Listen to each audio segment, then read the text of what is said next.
This is it.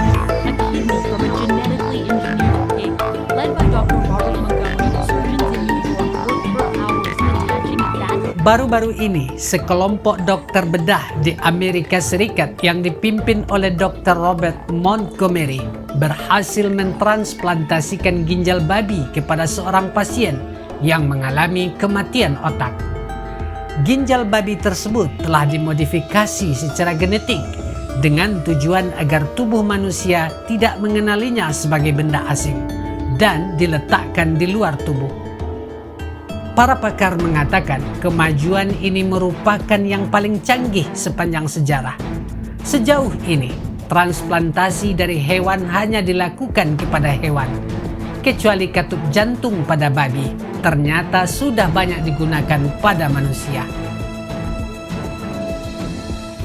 Selain ukuran babi yang cocok dengan manusia, dari pantauan tenaga medis selama 2 hari pasca operasi yang berlangsung selama 2 jam di Pusat Medis University Langhorne Health, ginjal yang dicangkokkan kepada pasien yang mati suri tersebut mampu memikul tugas seperti ginjal manusia normal.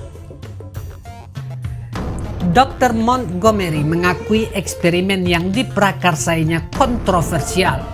Sebagai penerima donor jantung, dirinya termotivasi melihat tingginya angka kematian pasien daftar tunggu cangkok organ. Setelah pihak keluarga penerima donor memberi izin, pihak regulator obat Amerika Serikat, US Food and Drug Administration, FDA, mengeluarkan izin bedah. Berbagai reaksi bermunculan dari dunia medis, salah satunya Dr. Maryam Khosravi yang menyayangkan dari segi etika. Jika kita mampu melakukan sesuatu, bukan berarti kita harus melakukannya, ujar dokter ginjal dan perawatan intensif yang bekerja untuk NHS di Inggris tersebut. Hal senada disampaikan juru bicara unit darah dan transplantasi NHS. Mencari lebih banyak donor manusia yang cocok masih menjadi prioritas untuk saat ini. Jalannya masih cukup panjang sebelum transplantasi seperti ini menjadi realitas sehari-hari, tuturnya. Jika ada manusia, mengapa harus hewan? Jika banyak hewan, kenapa harus babi? Dr. Aiman Alatas, seorang dokter muda yang aktif di media sosial TikTok, memberikan penjelasannya. Nah, banyak banget yang mikir kenapa harus babi, kenapa nggak hewan lain kayak simpanse, kayaknya yang lebih dekat ke manusia, atau hewan-hewan monyet lain, atau sapi gitu, kenapa harus babi? Jadi yang pertama itu babi gampang sekali dikembangbiakkan gitu, dan organ babi itu anatomisnya mirip sebesar organ manusia. Nah, usia babi tuh dalam 6 bulan itu sama organnya kayak organ manusia, kenapa dipilihnya babi, itu yang pertama. Dan sebelumnya organ babi itu contohnya katup jantung itu udah digunakan sebagai transplantasi ke manusia selain ginjal, dan itu udah dipakai lama gitu.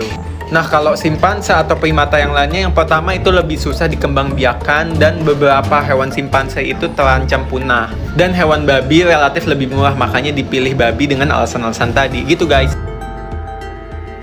Dalam kitab Tawdihul Ahkam jilid 3 halaman 239 sudah dibahas tentang transplantasi organ, namun baru sebatas dari manusia ke manusia.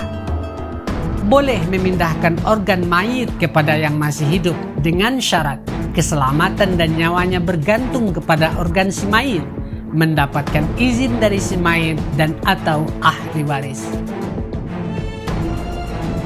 Mengutip Sky News Arabia.com edisi 26 Oktober 2021, Pusat Fatwa Elektronik Internasional Al-Azhar segera mengeluarkan fatwa terkait hal ini. Pusat Fatwa Elektronik menimbang, yang pertama, Islam telah memelihara keselamatan jiwa dengan hukum dan perintah mengadopsi sarana kesehatan. Nabi Shallallahu Alaihi Wasallam bersabda, setiap penyakit ada obatnya. Allah Subhanahu Wa Taala tidak menciptakan suatu penyakit tanpa memberikan obatnya, selain satu penyakit, yaitu pikun. Yang kedua, Allah melarang pengobatan dengan segala sesuatu yang berbahaya, berbahan dasar najis ataupun benda-benda haram. Yang ketiga, Allah berfirman, diharamkan untukmu bangkai, darah, daging babi, dan seterusnya. Yang keempat, para ahli hukum sepakat tentang keharaman babi dan penggunaan bagian-bagiannya karena najis ainnya. Yang kelima, pada prinsipnya mengambil manfaat dari babi atau bagian-bagiannya adalah haram, namun diperbolehkan dalam kondisi tertentu. Yang keenam, jika ada dua mudarat atau bahaya saling berhadapan, maka ambillah yang paling ringan dampak. 7. Imam Nawawi berkata, jika seseorang patah tulang, sembuhkanlah dengan tulang yang suci. Tidak boleh menggunakan tulang yang najis ketika masih ada yang suci. Yang kedelapan, Imam Syihabuddin An-Nafrawi berkata, semua yang berasal dari babi, baik daging, kulit, dan tulangnya adalah haram. Tidak boleh menggunakan secara opsional atau masih ada pilihan lain. Namun, ada rukhsah boleh menggunakan bulunya setelah dipotong dan disucikan. Berdasarkan dalil-dalil di atas, Pusat Fatwa Elektronik Al-Azhar memutuskan, pada dasarnya transplantasi ginjal babi kepada manusia adalah haram, kecuali dalam keadaan mendesak dan efek samping atau dampak negatif transplantasi lebih minim daripada tidak ditransplantasi.